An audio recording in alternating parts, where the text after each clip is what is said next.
It's episode 645 of the Locked On Rangers podcast. On today's show, talking about a winning Rangers weekend, Corey Seager getting hurt, the Rangers have a new closer, and the front office is already saying, "We tried" at the trade deadline. All that and more on this episode of Locked On Rangers. Let's get into it.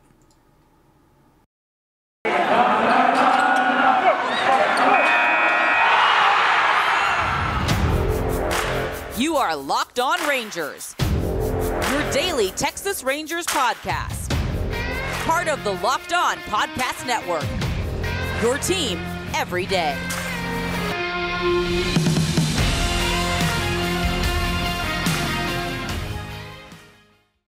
You are Locked On to the Texas Rangers. I'm Bryce Patrick, a cripplingly addicted Texas Rangers fan since 2010, founder and host for all 4 seasons of this Locked On Rangers podcast. It is Monday, August 1st. We are officially 1 day away from the MLB trade deadline, and your Rangers are 46-55 after taking 3 out of 4 at the weekend at the Angels. Thank you all so much for making Locked On Rangers your first listen every single day. If you're not already, you can go ahead and follow me on Twitter at Bryce Patrick. You can follow the show at Locked On Rangers and subscribe on YouTube, where the best way you can help grow the show is to comment anything below. Comment your thoughts on what JD and Chris Young will do at the deadline, what you think they should do, what you think they won't do. All that good stuff coming up on today's episode. But before we get into it, this episode is brought to you by Vroom. With Vroom, you can buy a car entirely online, and you can have it delivered straight to you, so you never have to go to a dealership again. So next time you need to buy a car, just grab your phone, go to vroom.com, and check out thousands of great cars. Now, let's look a little bit at this week. Before we get into that, we've got some newsy bits to get to. The Rangers have a new closer. Jonathan Hernandez has officially assumed the closer's role. Even when Joe Barlow gets back, I do not envision him taking it back from Jonathan Hernandez, because that guy is really darn good. And it's easy to forget how good he was, because the only season he really pitched a whole lot in was the 2020 season. And but man, his stuff is absolutely disgusting. Corey Seager left the Thursday game against the Angels with a thigh contusion. The Rangers have not played him in any games since. They were hopeful that it would only be a couple days, but it's not healing quite like they wanted to. They don't envision it's going to take a long time, so they haven't put him on the IL yet. So they think he's going to get better within that 10-day span. They don't want to have his bat sitting there on the IL when he's already healthy and ready to come back. They would rather be shorthanded like they have been for the last few games on their bench than sacrifice more games of Corey Seager than they needed to. And, I don't blame them for it. Eventually they might have to end up, doing the worst of both worlds and having to send him on the IL anyway, and having to ride that empty roster spot for a few days. But the Rangers took 3 out of 4 this weekend at the Angels, so I don't think it really made that big of a difference. And a couple of minor league promotions that we need to get to that were, I think, a little bit overdue. If Rangers have 2 guys in high they are sending up: Aaron Zavala, the outfielder, Rangers second-round pick from last year, and Luis Acuna, who is the brother of Ronald Acuna Jr., who is a shortstop at the high A level, has been injured a little bit this year.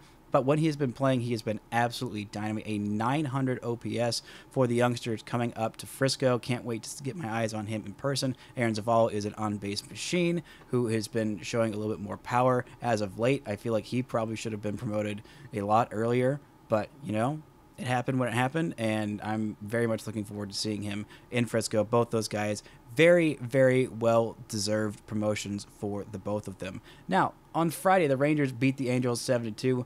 Pretty straightforward game for the Rangers. Martin Perez was absolutely fantastic. Yet again, only 1 earned run, 3 hits, 2 walks, 6 strikeouts in his 7 innings of work. Matt Moore came on in the 8th inning to work out of any possible jam that the Rangers bullpen caused earlier in the month of July. It's not been a great month for the pen, but Matt Moore has stayed consistent, stayed very good. And Matt Bush came in and allowed just the 1 run, but the Rangers already had a scored 5 runs in the top of that 9th inning to break a 2-2 game, break open a 2-1 game that they were already winning. Pretty decent day offensively. Everyone contributed. Everybody ate. Only 2 walks, but 10 hits by the Rangers offense in this one. Only Elliot Hernandez and Charlie Culberson were starters without hits. The Rangers got some extra base hits. Marcus Simeone had his 3rd triple of the season, ended up being initially scored as a double, but some Funky Angels outfield defense. By funky, I mean just straight up bad, gifting the Rangers a home run that was not a home run, that ended up acting like a little league home run. But Adolis Garcia, his 20th double this season. Josh Smith had an extra base hit, which is great. Ezekiel Duran had his 5th double this season. Jonah Heim, his 16th double this season. The Rangers hitting a lot of doubles this weekend. 4 for 11 with runners in scoring position. Just pretty decent day offensively. Marcus Simeone stole his 18th base of the season. I feel like the Rangers just always run wild on the Angels. I don't know what it is. There was one series, and I believe it was 2010, where the Rangers stole just an absolutely absurd amount of bases, like just really ridiculously, genuinely upsetting number of bases to give up. And ever since then, I can't help but notice the Rangers run very, very well in Anaheim. But not much else in this one. The Rangers were able to get to Patrick Sandoval. I believe it is...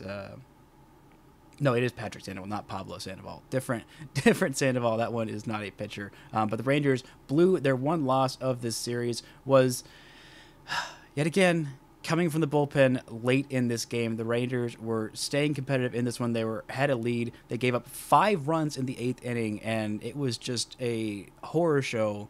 Continues to be a horror show in the month of July for Dennis Santana and Brett Martin. They combined to give up all of those 5 runs. They were all earned. Didn't even allow a home run, but just could not get out of the innings. They have been really solid this season up until this month of July. It just hasn't. The workload has caught up with them. They've been asked to do a whole lot. The Rangers don't have a whole lot of other reliable options in the bullpen as guys keep going down, as Joe Barlow goes down, as he got bumped out of the closer's role. There was kind of a ripple effect from that. But Jose Leclerc was able to work 2 scoreless innings in this one.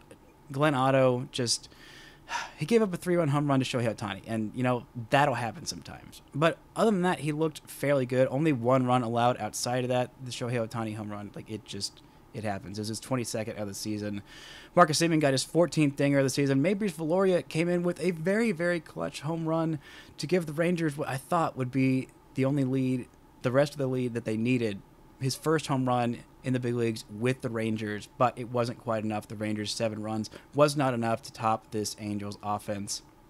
It happens. 3-hit game for Marcus Simeone, 3 RBIs for him on this one. Jonah Heim reached base 3 times because that's what he freaking does.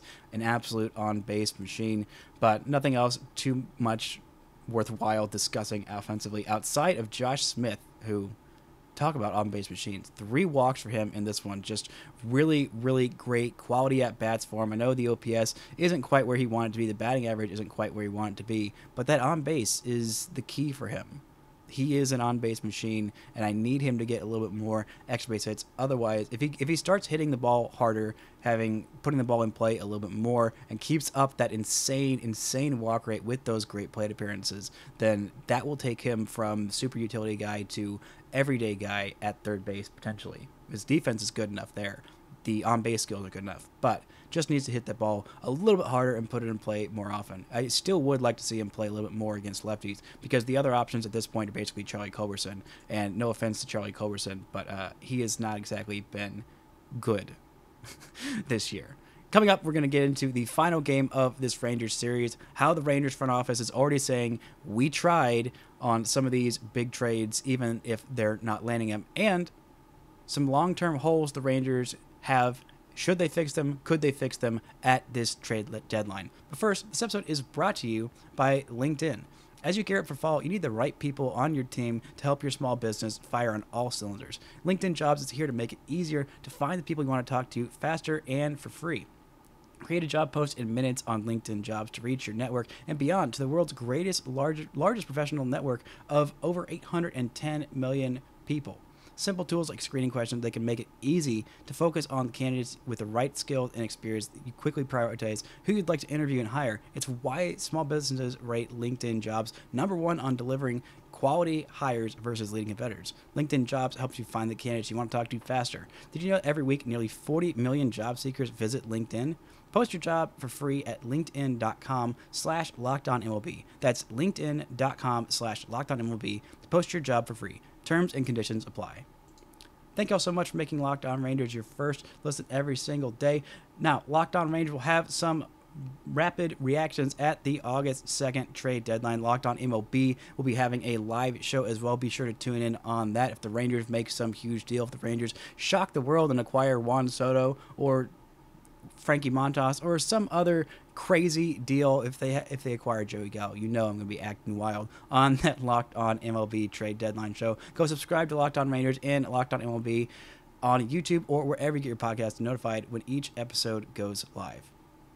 Close but no cigar. That is what I'm already deeming this Rangers trade deadline. They are in talks. They are close to, and they are in the mix with this team, but they're not considered to be the ones who are going to get all these big guys. Now, this is from Ken Rosenthal on July 29th. Quote, the Rangers were strongly in the mix for Louise Castillo before the Mariners acquired him from the Reds, sources tell The Athletic. The next day, Ken Rosenthal was like, ooh, hold on a second. And this is what he tweeted. After further checking, this tweet overstated where the Rangers were on Castillo. They were in, but their offer not nearly as strong as the Mariners or those of other clubs. Rangers also on Soto, but do not necessarily expect to be high bidder. Cool. Awesome. Love that. They are pulling the Dallas Mavericks front office trade strategy, or trade whatever general strategy of, hey, look, we're in the mix. It's going to be fun. We're so exciting. We're right there with everybody. Oh, we didn't get them. Oh, but we tried. We tried our darndest. We got to make sure everybody knows how hard we tried. What is the point of this? What is the point? Instilling false hope for trades that aren't going to happen? Oh, look, our big rivals, the team that is in between us and getting to the Astros, they just made this big old trade for Louise Castillo, the best pitcher on the market. But look, hey, we tried. We talked to him. I mean, we weren't super close, but like there was an effort.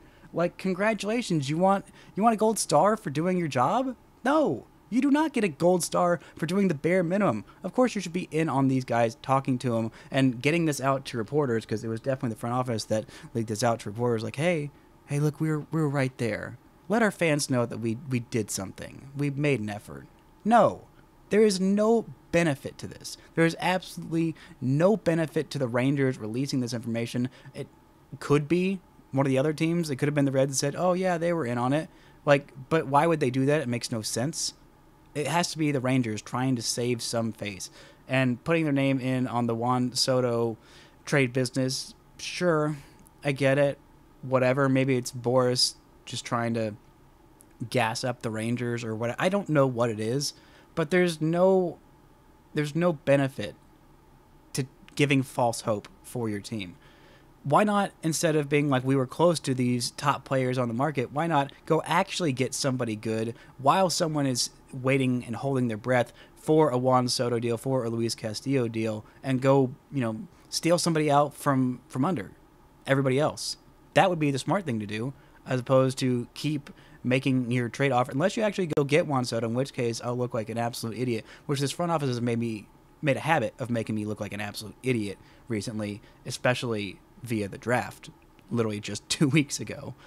But still, I don't see any benefit in instilling false hope in your teams. But the Rangers do have some big obstacles now. The Mariners, who have been surging, have been one of the hottest teams in baseball basically since the entire month of June. The Rangers have to get through them to get to the Astros. They're in third place in this division, and there's a whole lot of other good teams in the wild card for the Rangers want to compete next year.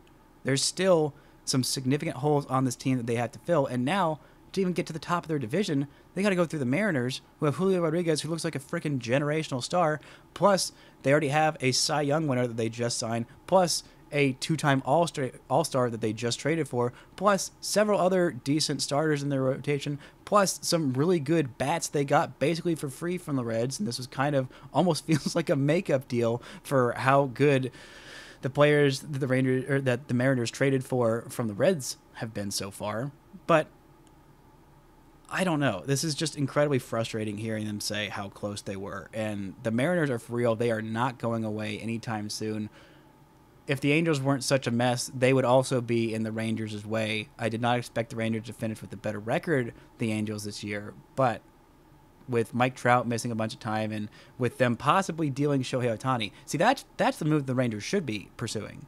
While everyone's looking at Juan Soto, and that's assuming that Artie Moreno and the Angels could stomach trading him to a divisional rival. The Rangers were, like I said, close but no cigar on Shohei Ohtani the first time he came to the States. The Rangers were probably the second closest team to signing Shohei Ohtani, but the Angels ended up sweeping in and, making him an offer that he did not refuse and wasting his generational talent alongside Mike Trout's generational talent, which is just a real impressive feat for them to waste two guys who are going to be among the best players, if not the best players in their generation at the same time, while still not even coming close to the playoffs with both of those guys on their team, plus some other high-paid veterans that theoretically should be half decent at baseball. But that's neither here nor there. I don't think the Rangers are going to trade for Shohei Ohtani or Juan Soto, but let a man dream, because that's what trade deadlines are for, is irrational hope and optimism. Coming up, we're going to get into what the Rangers' holes on their Major League club are right now, what the Rangers could do to fill those holes at the trade deadline versus what they have in the farm system and which seems to be the better option at this point in terms of making this club a little bit better. But first, this episode is brought to you by BetOnline.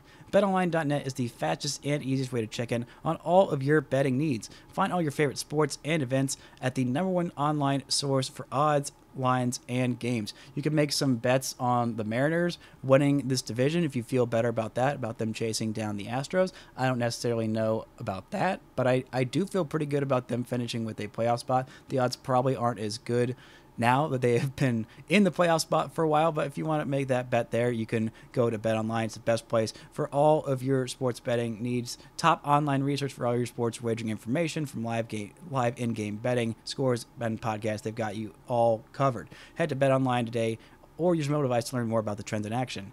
BetOnline, it's where the game starts. Now let's look at the Rangers' biggest holes on their Major League club right now. First one, start with the obvious, left field. The Rangers have not gotten a lot of production out of left field this year. Right now on Baseball Reference, the primary left fielder for the Rangers this season has been Brad Miller. He's played in 65 games. He's on the IL. By the way, I don't know if I mentioned on early episodes, but he is rehabbing in Round Rock, hopefully coming back to the club fairly soon.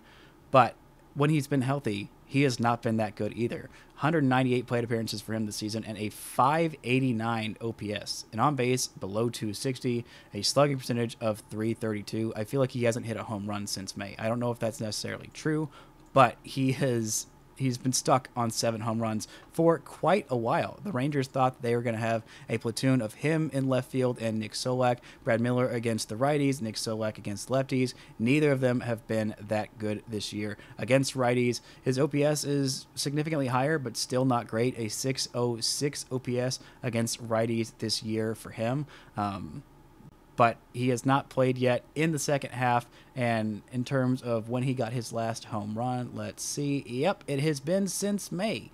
He had an 813 OPS in 14 starts, 24 total games in May, 5 home runs in that month, and 0 in the 24 games he has played in since then. It has been a rough way for Brad Miller. He's had some injuries and not been super effective. The other player that plays in left field has been Cole Calhoun, who's listed as the primary right fielder. His OPS has been 644 this season, 11 home runs. He had that amazing month of May after being pretty terrible in April, and since then he's been pretty much average this year, and it has not been super duper inspiring. Yes, he is a great veteran, great for the clubhouse, has won a Gold Glove, yada yada yada, all that good stuff, but the production just has not been there. It has not been consistent so far. It's just the last 7 days he's got an OPS of 243. Look at the last 2 weeks, 451. The last 28 days, 439. It has not been a good stretch for Cole Calhoun outside of that month of May. Outside of that, he hasn't had a single month with an OPS over 600. In June, it was an OPS of 558, and in July, it's under 500. It's under 500, an OPS from your everyday starter. That's 21 games for him in July and 22 in June. His numbers in May are carrying a whole lot of what he's doing. And it's great that he's good for the clubhouse and he's great for the team and he loves being here. That's all well and good, but the production on the field from this guy who is not going to be one of their top bats, but in the bottom third, number 6, number 7 hole, sometimes inexcusably batting cleanup when he is not on one of his crazy hot streaks. I do not think the Rangers are going to be picking up that club option for him next year. Now, the trade options at the deadline. Juan Soto. That would be very nice. That would be very, very nice. There's also Joey Gallo and Ian Happ and Anthony Santander. Ian Happ and Santander both have control through next season. Gallo is going to be a free agent at the end of this year, so maybe those guys make more sense on that route. But you also have quite a few internal options that I think should be pretty decent. Ezekiel Duran, I think third base or left field, one of those two is going to be his home. Maybe Josh Jung ends up moving to the outfield and playing in left field because the bat is good enough to play at either of those positions. And I do think Ezekiel Duran's defensive ceiling is a little bit higher than his at third base. But I do think the bat is significantly higher in terms of its ceiling on Josh Jung. They've also got a prospect who I don't imagine is in Double-A for much longer in Dustin Harris. He has been playing almost exclusively left field this year, played a little bit of first base as well. First base or left field are definitely his long-term home positionally, if not DH.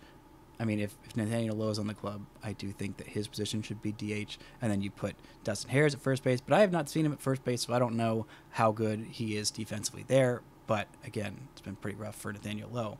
But that's not a long-term question. Nathaniel Lowe's going to hold down that first base spot and do just fine. Now, you move on to starting pitcher. The Rangers probably need at least two, if not maybe three.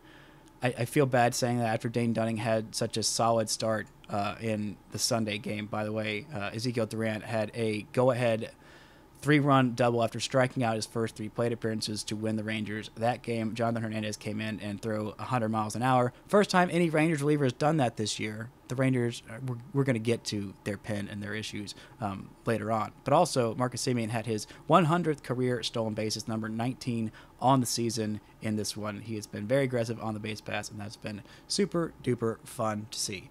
But in terms of starting pitcher, the Rangers could trade for Frankie Montas. I think the ask for him is going to be pretty darn huge, since what the Mariners gave up was, according to MLB Pipeline, their number 1, number 3, and number 5 prospect for 2 years of Louise Castillo. I don't think Frankie Montas is quite as good as Castillo.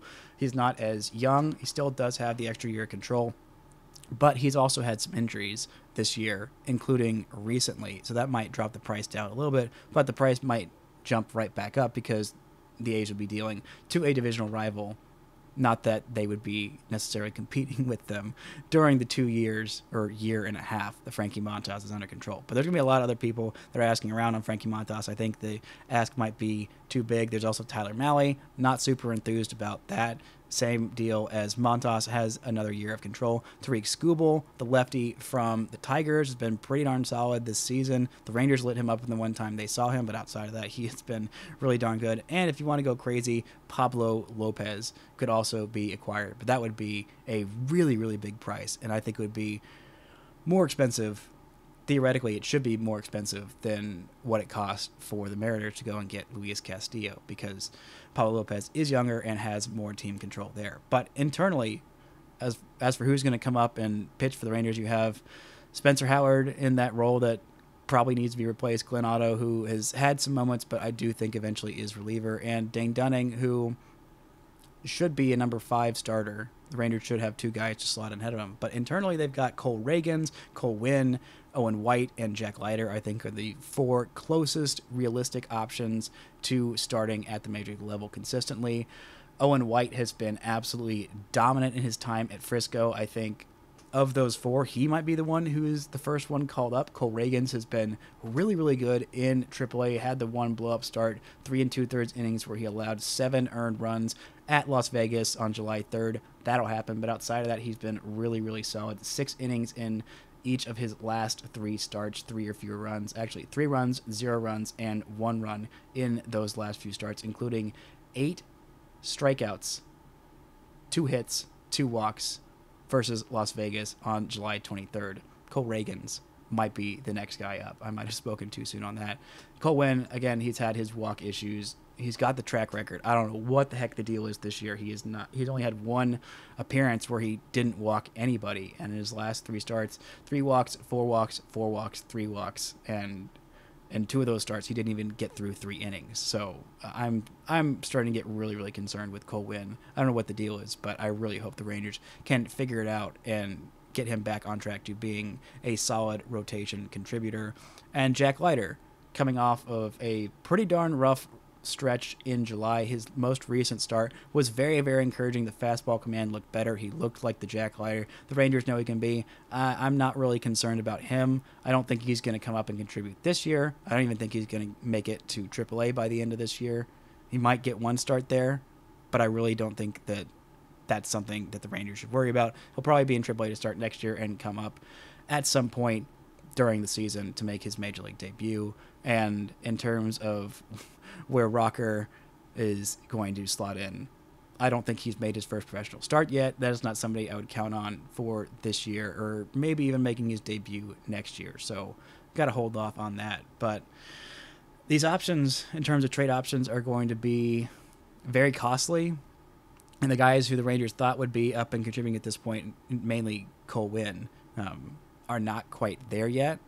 So I'm not exactly sure what the Rangers do. They could trade Martin Perez if someone blows them away. It's looking like a real seller's market this year. But unless the Rangers get absolutely blown out of the water, I really don't think they should trade him. Just go ahead and re-sign him during the season even, just to make sure that he is a part of this team, that he is continuing to do all the good things he does off the field for this club, and that sends the message that, hey, we are very serious about contending, like, now, because the Rangers need to have that sign. But let's look at third base, where there's been another big hole for the Rangers this season. Josh Smith is the primary third baseman this year. He's only played in 37 games, only has the 1 home run that was of the Little League variety, slugging under 300, average of 221, and the on base is 333. The defense has been really darn good. The at-bats have been competitive, but the offensive numbers have just not quite been there. And in terms of other options, Andy Ibanez has also played there a little bit. He has an OPS of 551. I don't think he's coming up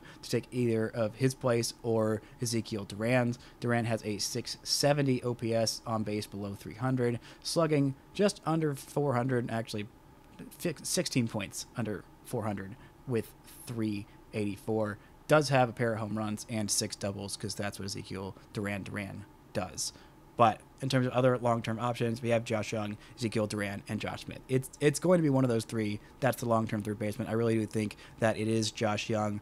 I think he's ready. By the way, Josh Jung has been playing this week. He's already played in 3 games for the Arizona Complex League. Already has a home run to go along with a 856 OPS so far in just 3 games there. I don't think he is playing the field just yet. Yeah, DHing in all 3 games. Should be playing the field, I think, like this week, which would be a really, really encouraging sign. He thinks he's ready, and he is going to probably be the long-term solution at third base. The Rangers haven't had a whole lot of production there, especially not offensively, since Adrian Beltre retired. But Josh Jung appears to be the heir apparent that Joey Gallo, once he moved to the outfield, most definitely was not at third base. But in the bullpen, there are some options, but when trading for relievers is always a really, really big risk. Taylor Rogers was sent for Josh Hader, so the biggest trade piece of the reliever market has already been moved, kind of setting the market. The Rangers don't have anybody that is quite on that scale. Matt Moore is not going to fetch that hefty a price. He doesn't have the same track record as Josh Hader, and doesn't have another year of control like Josh Hader. But the Brewers were able to get a pretty hefty package for that. But the Rangers could go and get, if they want it, they would have to get a guy with multiple years of control. There's no point in trading for a reliever with 1 year of control when you're this far down in the standings. They could go get right-handed pitcher Scott Barlow from Kansas City. They're going to be looking to deal him. He's got an extra year of control. Gregory Soto is a lefty out of the pen for Detroit, who has been really, really good for them this year. I believe has control for at least 2 more seasons. The Rangers wanted to pay a hefty price for them. They could. I don't think they should. In terms of other guys in the back end of the bullpen who could replace some of the guys who have kind of fallen off this year in Dennis Santana and Brett Martin. And, well, Joe Barlow has not been there for a little while.